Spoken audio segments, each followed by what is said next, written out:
I call the honourable member Moana Maki. Thank you, Mr Speaker. And Labor will be supporting this government notice of motion.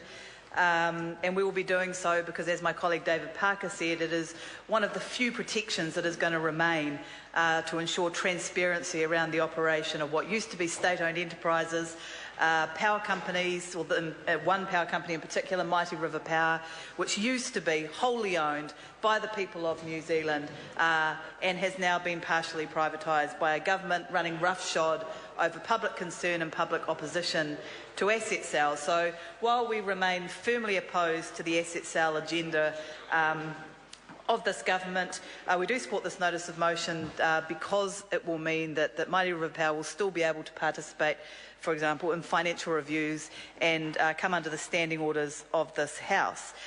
But I think this notice of motion really highlights what a complete stuff-up the government's asset sales program has been.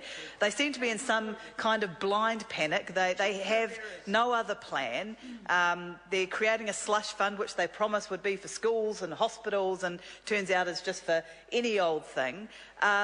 They had spent the money in the budget before the money had even come in. This is despite the fact that original predictions for how many billions of dollars would be brought in from the sale of these energy assets has been substantially reduced and reviewed, and the reality has been that the money they were expecting hasn't been made, and yet it was already budgeted for and spent. So that's obviously a concern for this side of the House, because we're going to be picking up the government books in 2014.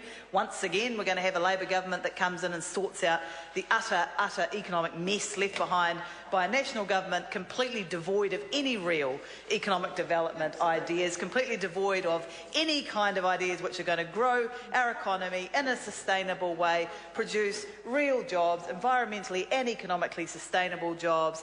Instead, it's just another fire sale of assets that are critical to the economic and environmental well-being of our country. And Mighty River Power is a good example of this, because they are world leaders in geothermal energy.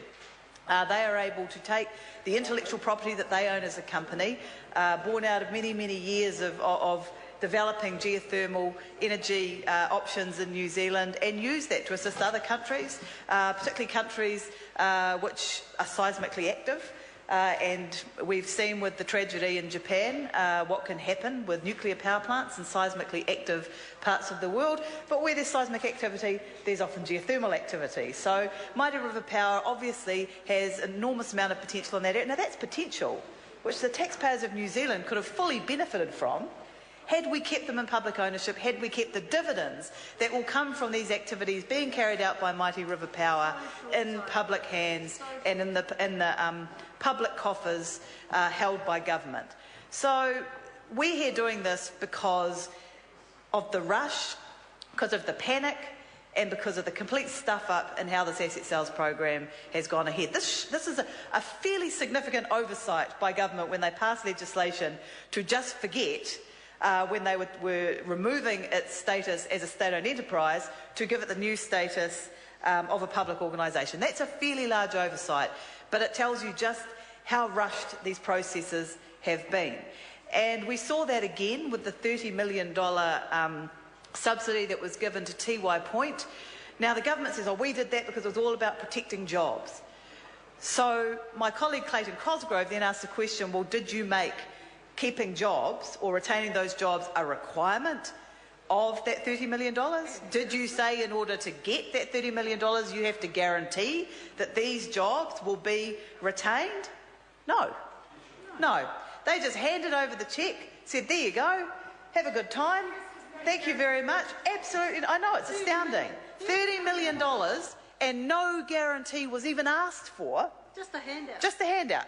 They didn't even say, would you please consider keeping these jobs? Now, there's another side to that argument about the irony of a national government subsidising jobs, which they would always rail against, but now seem to think that it's a great idea. But now we have a handing over of $30 million, which is meant to save jobs, which won't, because there was no guarantee of those jobs being saved. And that shows the desperation in this government to force through this asset sales regime, the utter desperation, that they would get in there, give a major multinational company $30 million and then not even ask that the basic requirement of keeping people in work be adhered to by the company getting the corporate bailout.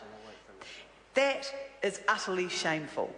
Utterly shameful. But they're so obsessed with firming up Meridian Energy, which is the next one off the block to be sold off, so utterly obsessed with firming them up for sale that they'll do anything, absolutely anything. And guess what, taxpayers of New Zealand? They'll spend your money to do it.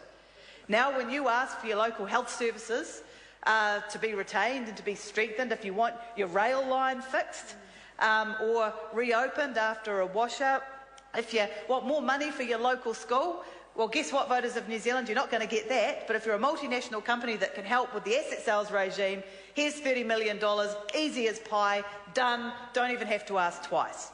That's the kind of corporate cronyism that we have under this national-led government. And one of the reasons why it is so utterly important, Mr Speaker, that we do maintain the ability for scrutiny at Select Committee of these companies is the concern that Labor has raised over the impact on power prices caused by this privatisation regime of the government, because power prices will go up. They will go up. These are very efficient companies. That's why the government's selling them off. And when they now have to, when they no longer have to consider the social impacts of what they do, as they do under the State-Owned Enterprises Act, when they're no longer constrained by that, when they have private shareholders who want to get maximum value out of their shares, what are they going to do? Well, they're going to put up power prices. And can they do it? Of course they can, because it's a completely unregulated environment. Completely unregulated.